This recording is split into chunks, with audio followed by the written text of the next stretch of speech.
बिस्मिल्लाहिर्रहमानिर्रहीम। अस्सलाम वालेकुम डियर स्टूडेंट्स। उम्मीद है कि आप खैरियत से होंगे और आपको प्रीवियस लेक्चर की समझ आ गई होगी। आज हम स्टार्ट करेंगे chapter number 2, that is about biological molecules. हमारा पहला टॉपिक है introduction to biochemistry.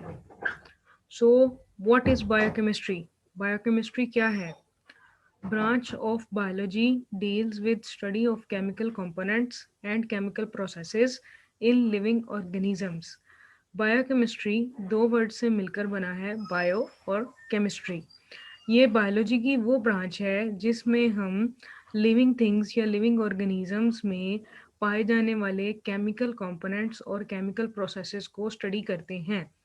Chemical components में जितने भी हमारे अंदर मॉलिक्यूल्स, कंपाउंड्स या जो भी चीज़ें जो केमिकल हैं उनको हम समझेंगे। एंड केमिकल प्रोसेसेस वो तमाम प्रोसेसेस जो हमारे जिस्म के अंदर हो रहे हैं, इन्हें हम बायोकेमिस्ट्री में स्टडी करते हैं। What is the importance of biochemistry? Its knowledge is essential for understanding anatomy and physiology. All the structures of an organism have biochemical organization. For example, photosynthesis, respiration, digestion, muscle contraction. अगर हम biochemistry के scope की बात करें या इसकी अहमियत की बात करें तो ये इसलिए ज़रूरी है कि जब हम इसको पढ़ते हैं या इसके बारे में इल्म हासिल करते हैं तो हमें हमारी जिस्म की एनाटॉमी यानी कि हमारे अंदर क्या क्या ऑर्गन्स मौजूद हैं, उनकी क्या स्ट्रक्चर है, अंदरूनी साख्त एंड फिजियोलॉजी और वो सब चीज़ें कौन कौन से फंक्शन परफॉर्म कर रही हैं, इनके बारे में समझने का मौका मिलता है। ये तमाम स्ट्रक्चर्स जो कि एक ऑर्गेनिज्म के अंदर मौजूद हैं, उनकी बायोकेमिकल ऑर्गेनाइजेशन होती है, यानी कि उनके अंदर लिविंग मटेरियल्स पाए जाते हैं और जो मॉलिक्यूल्स हैं वो बायोलॉजिकल मॉलिक्यूल्स हैं। और जितने भी प्रोसेसेस हैं वो इन तमाम मॉलिक्यूल्स के ज़रिए हो रही हैं, जैसे कि फोटोसिंथेसिस, ये इसमें हम खुराक की तैयारी का अमल पढ़ते हैं, रेस्पिरेशन सांस लेना, डाइजेशन खुराक का हजम होना, मसल कंट्रैक्शन मसल्स का सिकुड़ना, ये सब चीज़ें बायोकेमिस्ट्री में हमें हेल्प करती हैं कि ये किस तरीके से हो रही हैं, इन फिनोमिनास को समझने के लिए। Now chemical compounds they make living things, जितनी भी चीज़ें जिंदा हैं वो तमाम बनी हुई हैं केमिकल कंपाउंड से। And types, the types of the chemical compounds are two mainly, दो तरह के खास तौर पे ये होते हैं।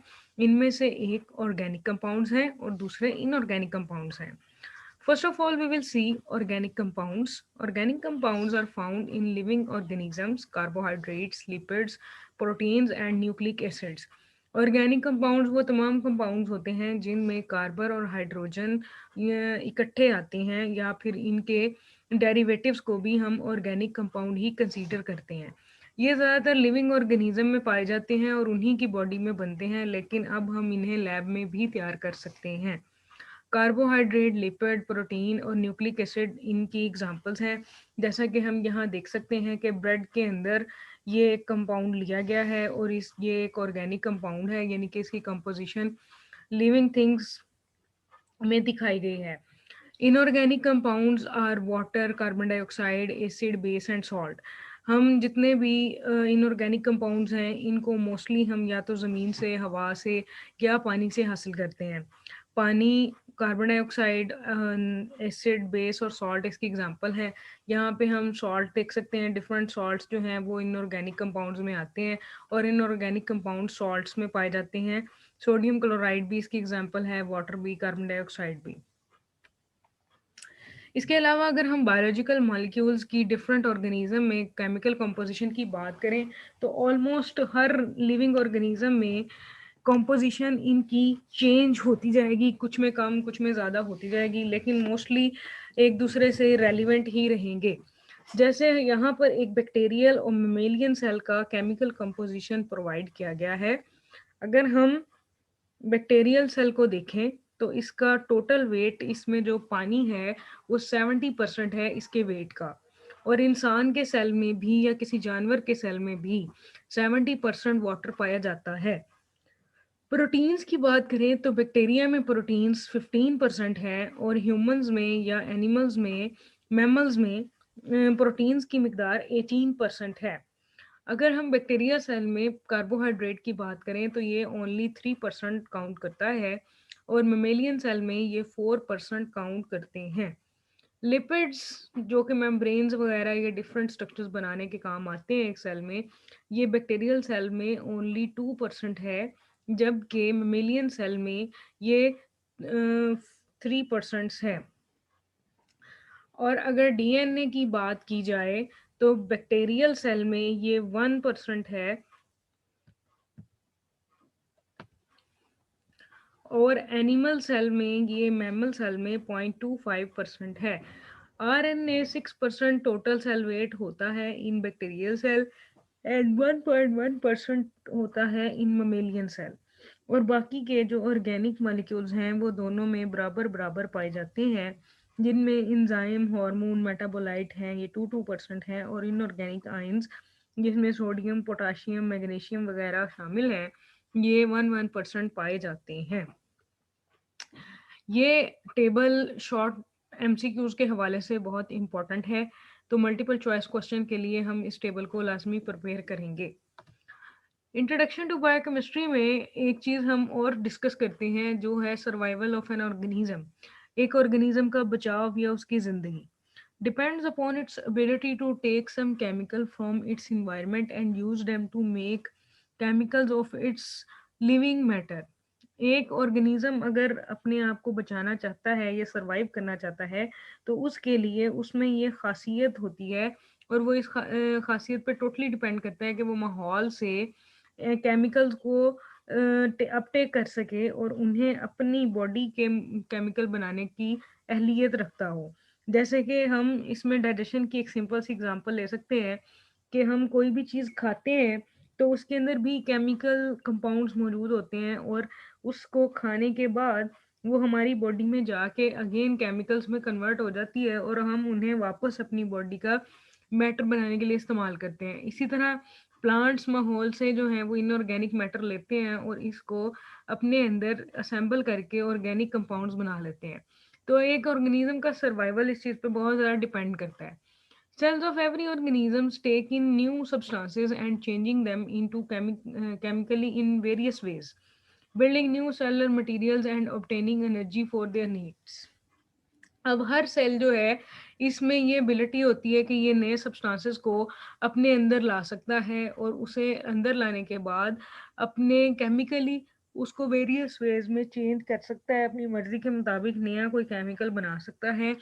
नए सेलुलर मटेरियल्स या एनर्जी को हासिल किया जाता है और फिर उन्हें अपनी मर्जी के लिए इस्तेमाल कर लिया जाता है। जैसे कि प्लांट्स की अगर हम बात करें तो हम इस चीज़ को ज़्यादा बेहतर तरीके से समझ सकते हैं कि पौधे इनऑर्गेनिक मटेरियल्स को अपने अंदर लेकर जाते हैं ज़मीन से और उसके बाद वो उनको ऑर्गेनिक मटेरियल्स में चेंज कर देते हैं, ग्लूकोज वगैरह बना देते हैं कार्बन डाइऑक्साइड से फोटोसिंथेसिस के अमल में। तो फिर इन्हीं मटेरियल से वो नेक्स्ट एनर्जी भी हासिल करते हैं। और हम ट्रांसपोर्ट ऑफ मटेरियल तो पहले भी पढ़ चुके हैं कि सेल्स जो हैं वो ट्रांसपोर्ट कर सकते हैं plasma membrane. Depends on ceaseless chemical activities in its cells, ये अपने सेल्स के अंदर होने वाली सीजलेस केमिकल एक्टिविटीज पे डिपेंड करता है, यानी कि जो सेल्स होते हैं इनके अंदर जो केमिकल एक्टिविटीज हो रही हैं ये सीजलेस होती हैं, ये होती ही चली जाती हैं, ख़त्म नहीं होती। अगर ये ख़त्म हो जाएंगी तो उसके बाद फिर ऑर्गेनिज्म सर्वाइव नहीं कर सकेगा और high degree of organisation maintain नहीं हो पाएंगी, यानी कि जो हमारे अंदर केमिकल कंपोजिशन, केमिकल प्रोसेसेस हैं वो प्रॉपर वे में नहीं हो सकेंगे। इसलिए केमिकल्स का बार बार बनना, फिर उनका टूटना और फिर उनका दोबारा से दोबारा यूज होते रहना, ये प्रोसेस चलता रहेगा कि हम माहौल से केमिकल्स लेते रहेंगे और उसको इंटर्न केमिकल रिटर्न भी करते रहेंगे। इसलिए ये केमिकल एक्टिविटी चलती ही रहेगी जब तक जो है वो उसको ये सब मटेरियल्स मिल रहे हैं। जैसा कि हम इस डायग्राम में देख सकते हैं कि एक सेल दिखाया गया है। इस सेल के अंदर यहाँ पर कुछ एनर्जी जो है मटेरियल एक्टिव ट्रांसपोर्ट शो की गई है। इनसाइड ऑफ सेल से आउटर साइड ऑफ सेल कुछ मटेरियल्स ऐड किए जा रहे हैं, बाहर की तरफ निकाले जा रहे हैं। तो इस तरीके से मटेरियल्स को सेल से बाहर निकाला जा सकता है। फिर जितने भी केमिकल रिएक्शंस एक सेल के अंदर होते हैं उन्हें हम कलेक्टिवली मेटाबॉलिज्म कहते हैं। फिर इसमें एनाबॉलिक रिएक्शन और कैटाबॉलिक रिएक्शन, दो तरह के रिएक्शंस आ जाते हैं। एनाबॉलिक रिएक्शंस में सिंपल सब्सटेंसेस शामिल हैं जो कि कंबाइन होकर कॉम्प्लेक्स सब्सटेंसेस बनाते हैं और इसमें एनर्जी की ज़रूरत होती है। कैटाबॉलिक रिएक्शंस कटिंग से लिया गया है ये वर्ड, कैटा आप कट से याद कर सकते हैं कि कैटाबॉलिक रिएक्शंस में हम कॉम्प्लेक्स सब्सटेंसेस को सिंपल सब्सटेंसेस में चेंज करते हैं और ये रिलीज करते हैं एनर्जी को। इस तरीके से ये सारा प्रोसेस होता है और एनर्जी कंज्यूम भी होती रहती है और रिलीज भी होती रहती है। एनाबॉलिक रिएक्शंस में हम फोटोसिंथेसिस की एग्जांपल जहन में रख सकते हैं जिसमें हम सिंपल सब्सटेंसेस को यूज करके कॉम्प्लेक्स सब्सटेंसेस बनाते हैं। और कैटाबॉलिक रिएक्शन में हम रेस्पिरेशन की एग्जांपल को ले सकते हैं जिसमें हम बहुत सारे ग्लूकोज मॉलिक्यूल्स को वन बाय वन तोड़ते जाते हैं और इनसे एटीपी बनाते जाते हैं और एनर्जी रिलीज होती जाती है। तो कैटाबॉलिज्म और एनाबॉलिज्म को देखते हुए ये एक डायग्राम नीचे हम देख सकते हैं कि लार्जर मॉलिक्यूल्स जब स्मॉलर में चेंज होते हैं तो इसे हम कैटाबॉलिज्म कहते हैं और जब स्मॉलर लार्जर में चेंज होते हैं तो इसे हम एनाबॉलिज्म कहते हैं और दोनों को कलेक्टिवली हम मेटाबॉलिज्म कहते हैं। और ये ब्रेकडाउन के नतीजे में एनर्जी बनती है और एनाबॉलिज्म के नतीजे में एनर्जी को इस्तेमाल कर लिया जाता है। मेटाबॉलिज्म में एनाबॉलिक और catabolic reactions go hand in hand in living organism. Living organism में at a time catabolic reaction भी हो रहे होते हैं और एनाबॉलिक रिएक्शन भी हो रहे होते हैं। एक तरफ चीज़ें बन रही होती हैं, एक तरफ चीज़ें टूट रही होती हैं और ये एक बैलेंस फॉर्म में सिलसिला चलता रहता है। Complex molecule are broken down and resulting smaller molecules are reused to form new complex compounds। जो कॉम्प्लेक्स मॉलिक्यूल हमारी बॉडी के अंदर मौजूद हैं उसको हम तोड़ते जाते हैं और तोड़ने के बाद उसको दोबारा से छोटे मॉलिक्यूल्स को यूज कर लेते हैं और फिर कॉम्प्लेक्स मॉलिक्यूल्स नए बनाते हैं जिन्हें बॉडी यूज करती है। Interconversions of carbohydrate, protein, and lipid that occur continuously in the living cell are the example of coordinated chemical and catabolic and anabolic reactions। Carbohydrate, protein और लिपिड्स एक दूसरे में इंटरकन्वर्टेबल होते हैं, ये एक दूसरे में चेंज हो सकते हैं और ये मुसलसल ये सिलसिला जारी रहता है।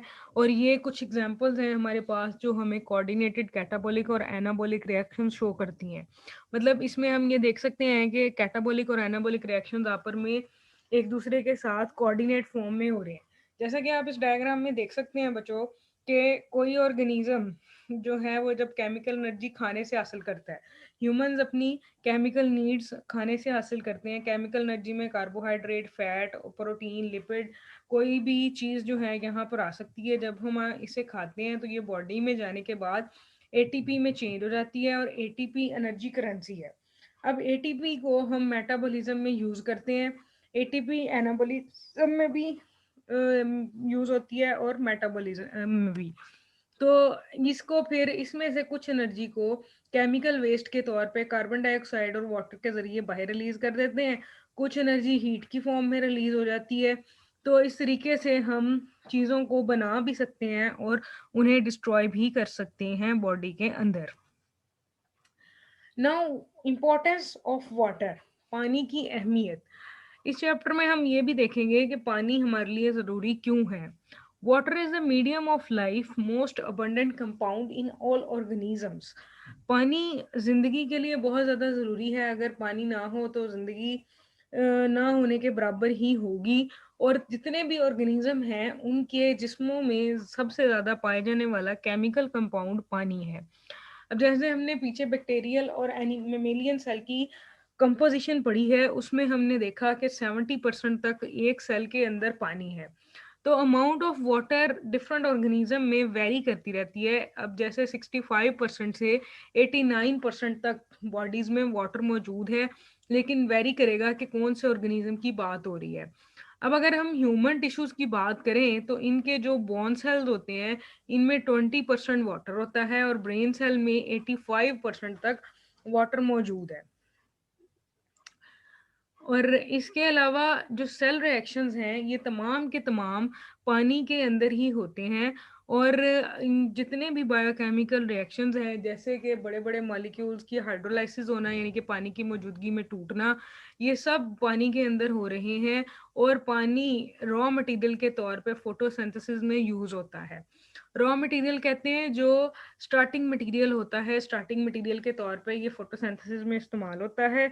सबसे पहले हम ये देख लेते हैं कि हमारे पास ये एक सेल की डायग्राम शो की गई है, एक टिश्यू की, जिसमें डिफरेंट सेल्स यहाँ पर पड़े हुए हैं। इसके अंदर दरमियान में ये जो लिक्विड मटेरियल पड़ा हुआ है, इसके अंदर डिफरेंट कंपाउंड हम देख सकते हैं कि मौजूद है। अब ये आपस में एक दूसरे के साथ रिएक्ट करने के लिए चीज़ें ये मीडियम रिक्वायर करती हैं।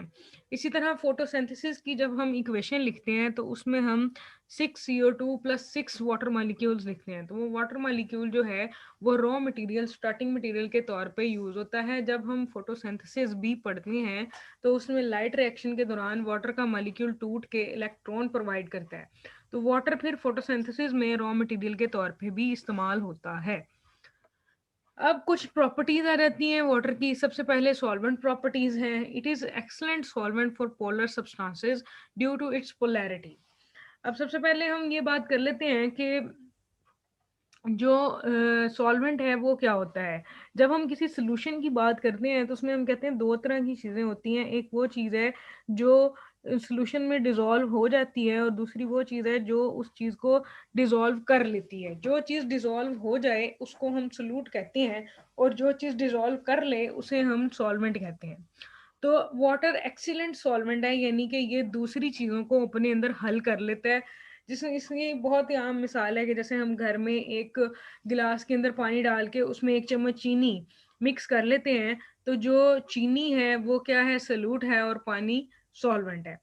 तो पानी पोलर सब्सटेंस है। पोलर सब्सटेंस ऐसे सब्सटेंस को कहते हैं जिसमें पॉजिटिव और नेगेटिव चार्जेस मौजूद होते हैं, और इसकी पोलैरिटी की वजह से ये पोलर सब्सटेंसेस को अपने अंदर डिसॉल्व कर लेता है, आसानी से हल कर लेता है। जैसा कि हम यहाँ पर एक डायग्राम में देख सकते हैं कि ऑक्सीजन और हाइड्रोजन आपस में अटैच हैं। ऑक्सीजन हाइड्रोजन से कई गुना इलेक्ट्रोनेगेटिव है, इसलिए ऑक्सीजन पे नेगेटिव चार्ज आ जाता है और हाइड्रोजन आइंस पे पॉजिटिव चार्ज आ जाता है, जिसकी वजह से दो पोल क्रिएट हो जाते हैं, नेगेटिव और पॉजिटिव। तो ये पोलैरिटी का सबब है जिसकी वजह से इसके अंदर पोलर सब्सटेंसेस जल्दी डिसॉल्व हो जाएंगे। Ionic substances dissolved in water dissociate into positive and negative ions. जब हम पानी के अंदर किसी आयनिक सब्सटेंस को डिसॉल्व करते हैं, और हम ये बात जानते हैं कि आयनिक सब्सटेंसेस पे पॉजिटिव और नेगेटिव चार्जेस होते हैं, तो ये पॉजिटिव और नेगेटिव आयन की एसोसिएशन की वजह से बना होता है। तो जब हम पानी में इसे डालेंगे तो पानी में डालने के बाद ये पॉजिटिव और नेगेटिव आयंस में चेंज हो जाएगा। जैसा कि हम यहाँ पर डायग्राम में देख सकते हैं कि ये पानी के मॉलिक्यूल्स यहाँ पर मौजूद हैं। इसमें हमने एक पॉजिटिव और नेगेटिव वाला सब्सटेंस, लेट्स सपोज कि ये पॉजिटिव वाला पार्ट सोडियम है और नेगेटिव वाला पार्ट क्लोराइड है, तो सोडियम क्लोराइड डाला तो जो नेगेटिव पार्ट्स हैं वो इस पॉजिटिव पार्ट को अपने साथ अटैच कर लेगा। ऑक्सीजन इन सोडियम को अपने साथ खींच कर ले जाएगी, और ये पॉजिटिव चार्जेस इस नेगेटिव क्लोरीन को अपने साथ अटैच कर लेंगे, और ये दोनों अलग अलग हो जाएंगे। तो ये नेगेटिव और पॉजिटिव चार्ज की फॉर्म में यहाँ पर डिसोसिएट हो जाएंगे, इसमें हल हो जाएंगे। नॉन आयनिक सब्सटेंसेस, और ऐसे सब्सटेंसेस जो आयनिक नहीं होते, कोवलेंट होते हैं, वो पानी में डिस्पर्स हो जाती हैं, बिखर जाती हैं, और इनमें चार्ज ग्रुप्स मौजूद हों तो ये डिस्पर्स होंगे। अगर चार्ज ग्रुप मौजूद ना हो, यानी कि उनके ऊपर कोई पार्शियल पॉजिटिव या नेगेटिविटी ना हो, तो फिर ये डिसॉल्व नहीं होंगे। Next, students, in solution ions and molecules move randomly. अगर पानी हो, पानी एज अ सॉल्वेंट वर्क कर रहा हो, तो फिर उसमें आयन और मॉलिक्यूल ज़्यादा बेतरतीब उनकी हरकत होती है, जिसकी वजह से ये ज़्यादा अच्छी स्टेट है या फेवरेबल स्टेट है कि ये मॉलिक्यूल्स या आयन्स एक दूसरे के साथ रिएक्ट कर सकते हैं। इस बात का मतलब ये है कि पानी के अंदर ज़्यादातर सेल में रिएक्शन इस वजह से होते हैं क्योंकि पानी इनको अलाउ करता है रिएक्टेंट्स को कि ये इजीली एक दूसरे के साथ रिएक्ट कर सकें। Cell reactions occur in aqueous media, ये पानी के अंदर होते हैं। Enzymes work in aqueous environment, catalyse all chemical reactions. अगर हम पानी की बात करें तो पानी जो सेल के अंदर मौजूद है, इसके अंदर तमाम रिएक्शंस हो रहे हैं और एंजाइम्स भी एक्वस इन्वायरमेंट में ही काम करते हैं। एक्वस का वर्ड एक्वा से लिया गया है, जिसका मतलब होता है वाटर। सारे केमिकल रिएक्शंस को कैटलाइज करने के लिए, तेज करने के लिए एंजाइम्स की ज़रूरत होती है, और एंजाइम को काम करने के लिए पानी की ज़रूरत होती है, वो एक्वस मीडियम की ज़रूरत होती है। नॉन पोलर ऑर्गेनिक मॉलिक्यूल, तो ऐसे मॉलिक्यूल जो ऑर्गेनिक हैं लेकिन नॉन पोलर है, यानी कि उनके ऊपर पॉजिटिव या नेगेटिव या कोई चार्ज ग्रुप मौजूद नहीं है, तो वो पानी के साथ कैसे एक्ट करेंगे, वो पानी में फिर हल नहीं होंगे। इनसोलोबल इन वाटर, पानी में हल नहीं होते। हेल्प टू मेंटेन मेम्ब्रेन, ये मेम्ब्रेन को मेंटेन करने के लिए हेल्प होते हैं, जैसे कि फैट्स की हम बात कर रहे हैं अभी। मेक कंपोनेंट्स और कंपार्टमेंट्स इन द सेल, ये सेल के अंदर छोटे छोटे खाने बना देते हैं। इसका मतलब ये हुआ कि जो हमारी ये सेल के अंदर जितनी भी मेम्ब्रेन होती हैं, वो बायोलॉजिकल मेम्ब्रेन या प्लाज्मा मेम्ब्रेन है, और ये प्लाज्मा मेम्ब्रेन के अंदर लिपिड्स पाए जाते हैं। लिपिड्स पानी में हल नहीं होते, इस वजह से हर एक ऑर्गेनेली की लेयर बरकरार रहती है या मेम्ब्रेन बरकरार रहती है, और उसकी सेपरेशन हुई रहती है बाकी के कंपार्टमेंट से। तो छोटे छोटे कंपार्टमेंट बनाने और मेम्ब्रेन को मेंटेन करने के काम आते हैं, फैट्स पानी में डिसॉल्व नहीं होते। जैसा कि हम इस डायग्राम में देख सकते हैं कि पानी दोनों जानिब मौजूद है, ये एक प्लाज्मा मेम्ब्रेन का क्रॉस सेक्शन है। इसमें ये फॉस्फोलिपिड्स मौजूद हैं। फॉस्फोलिपिड का हेड जो होता है ये हाइड्रोफिलिक होता है, ये पानी के साथ अटैच हुआ होता है और पानी को एब्जॉर्ब कर सकता है। लेकिन जो टेल्स हैं ये हाइड्रोफोबिक होती हैं और ये पानी को डिसॉल्व नहीं करती, पानी में डिसॉल्व नहीं होती। इस वजह से मेम्ब्रेन्स अपनी जगह पर कायम रहती हैं। Heat capacity, the ability of water to absorb heat with minimum change in its own temperature is called heat capacity. पानी की एक खासियत इसकी हीट कैपेसिटी भी है। हीट कैपेसिटी क्या है कि पानी के अंदर ये खासियत होती है कि ये मिनिमम चेंज, कम से कम अपने अंदर चेंज ला कर ज़्यादा से ज़्यादा जो है हीट को एब्जॉर्ब कर सकते हैं। यानी कि इसका मकसद ये है, इस बात का मकसद ये है कि पानी हीट को एब्जॉर्ब करता है और इसका टेम्परेचर ज़्यादा तब्दील नहीं होता। Specific heat of capacity of water, specific heat capacity of water की डेफिनेशन यहाँ पे दी गई है। The number of calories required to raise the temperature of 1 gram of water from 15 to 16 degree centigrade is 1। पानी की स्पेसिफिक हीट कैपेसिटी के बारे में बात करें तो इसका मतलब ये है कि वो तमाम नंबर ऑफ कैलोरीज जो पानी के 1 ग्राम को दर्जा हरारत को बढ़ाने के लिए इस्तेमाल किया गया। यानी कि हमारे पास 1 ग्राम पानी है, उसमें उसका दर्जा हरारत 15 डिग्री है, और उसको हम जब 16 डिग्री करेंगे, उसको टेम्परेचर बढ़ाने के लिए जो नंबर ऑफ कैलोरीज देंगे वो 1 होगा। तो इसका मतलब ये होगा कि ज़्यादा एनर्जी जो है वो चाहिए होगी हाइड्रोजन बॉन्डिंग को ब्रेक डाउन करने के लिए। इस वजह से जो नंबर ऑफ कैलोरीज यूज हुई वो 1.0 थी। The temperature stabiliser works for organism in environment, इसी वजह से जो जानवर हैं इनके अंदर पानी की मिकदार ज़्यादा है। ये टेम्परेचर जैसे जैसे बॉडी का बढ़ रहा होता है, ये उस टेम्परेचर को अपने अंदर एब्जॉर्ब करते जाते हैं, और एब्जॉर्ब करने के बाद ओवरऑल टेम्परेचर को मेंटेन करके रखते हैं। इस वजह से वाटर के मॉलिक्यूल्स हमें टेम्परेचर स्टेबलाइज करने के काम देते हैं और प्रोटेक्शन प्रोवाइड करते हैं लिविंग ऑर्गेनिज्म को अगेंस्ट सडन थर्मल चेंजेस। अगर कोई बहुत ज़्यादा मौसमी या हरारती तब्दीली हो गई है तो ये उसके अगेंस्ट हमारी बॉडी को प्रोटेक्ट करते हैं। जैसा कि हम इस डायग्राम में देख सकते हैं कि वाटर मॉलिक्यूल्स एब्जॉर्ब करते जा रहे हैं एनर्जी को, और ये टेम्परेचर आहिस्ता आहिस्ता बढ़ रहा है, बहुत तेज़ी से नहीं बढ़ रहा। हीट ऑफ वेपोराइजेशन, ये भी पानी की एक खासियत है। Changes from liquid to gas, water absorb much heat. सबसे पहले वेपोराइजेशन का मतलब ये होता है कि कोई भी लिक्विड वेपर फॉर्म में चला गया, भाप की फॉर्म में चला गया, गैस की फॉर्म में चला गया। तो वाटर एब्जॉर्ब मच हीट, जब पानी लिक्विड से गैस में चेंज होता है तो ये बहुत ज़्यादा हीट को एब्जॉर्ब कर लेता है। तो यूनिट इसका है कैलोरीज पर ग्राम वेपराइज, यानी कि जितने ग्राम वेपराइज्ड हुए हैं और कैलोरीज जो हैं उसमें यूज हुई हैं। Specific heat of vaporization of water is 574 kilocalories per gram पर किलोग्राम। अगर हम 1 किलोग्राम पानी को वेपराइज करें तो उसके दौरान हमें 574 kilo calories heat of vaporisation जो है जी लगती है, यूज होती है। तो इस तरीके से हीट ऑफ वेपराइजेशन के दौरान भी, जैसे इसका आसान सा इस फिनोमिना को हम इस तरीके से समझ सकते हैं, जब हमें पसीना आता है तो पसीने के हाँ, जब पसीना आ रहा होता है, गर्मी लग रही होती है तो पसीना आने लग जाता है। जब पसीना आता है, पसीना आने के बाद जैसे जैसे वो खुश्क होता जाता है, वैसे वैसे हमें कूलिंग इफेक्ट फील होता है, हमें फील होता है कि हमारा जिस्म अब ठंडा पड़ रहा है। तो उसकी वजह क्या है? उसकी वजह ये है कि वाटर के जो वेपर्स थे, जो उसके बुखारा थे या फिर जो गैशियस फॉर्म में जब वो चेंज हो रहा था, तो वो अपने साथ बहुत सारी हीट को भी लेता जा रहा था। इस वजह से हमारी बॉडी की हीट रेगुलेशन को रेगुलेट करने के ये काम आता है। पौधों को कूलिंग इफेक्ट या फिर जो है टेम्परेचर रेगुलेशन तब मिलती है जब वो वाटर को ट्रांसपायर करते हैं। पौधे भी अपनी ऊपर वाली टिप से पानी को हवा में ऐड कर देते हैं via वेपरेशन।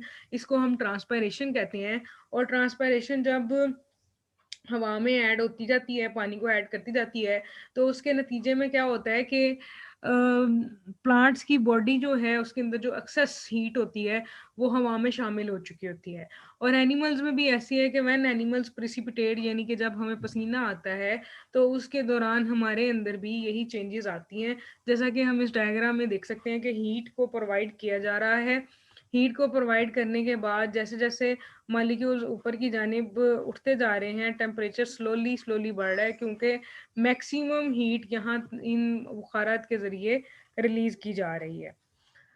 Heat regulation cooling effect में यहाँ पर हमारे पास एक और पॉइंट है कि जब हम 2 ml पानी को करते हैं वेपोरेट 1 लीटर में से, तो ये टेम्परेचर को कम कर देता है 1 डिग्री सेंटीग्रेड। यानी कि अगर हम हमारे पास 1000 ml जो कि 1 लीटर है वो पानी मौजूद है और हम इसको हीट करते हैं, और हीट करने के नतीजे में 2 ml वाटर एवेपोरेट हो जाता है, तो 1 डिग्री दर्जा हरारत कम हो जाता है। पहले अगर वो 25 था तो अब वो 24 हो जाएगा।